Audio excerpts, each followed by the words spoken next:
Programang ito ay rated SPG. Striktong patnubay at gabay ng magulang ang kailangan. Maaaring may masiselang tema, lengguwahe, karahasan, sexual, horror o droga na hindi angkop sa mga bata.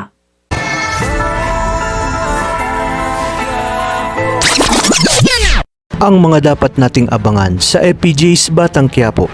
Mabilis nakakalat ang balita tungkol sa pagkakabaril ni Rigor sa mismong anak nito na si Tanggol. Kaya naman ang ibinalita ni Santino sa kanyang nanay Tess at Lola Tinding ay halos laki na ang mga mata ng mga ito dahil hindi nila lubos akalain na magagawa ito ni Rigor. Kaya naman dali-daling pupunta sina Tess, Tinding at Noy sa ospital upang alamin ang kalagayan ni Tanggol. At ang narinig ito ni David ay sinabi niyang dapat lang umano yung kay Tanggol.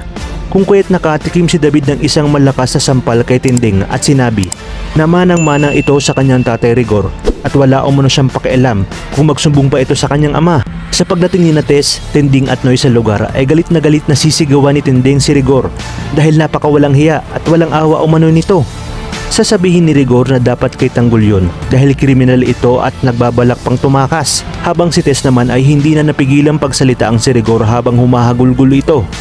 At dahil saktong naroroon si Ramon at si Birino sa sasakyan, ay agad na inutusan ni Ramon si Birino na alamin kung anong nangyari sa lugar. Matapos nga nilang ihatid itong si Mokang. Dito ay dali-daling ibabalita ni si Birino na nagkaroon umano ng engkwentro at binaril umano ni Rigor di Magiba si Tanggol. Kaya naman laking gulat ni Ramon dahil anak niya umano ito.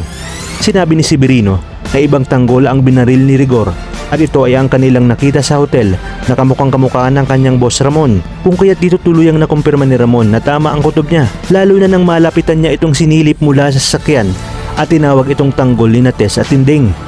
Maya-maya pa susundan ni Ramon si Tanggol sa ospital at sakto ring naroroon si na Tess at Tinding.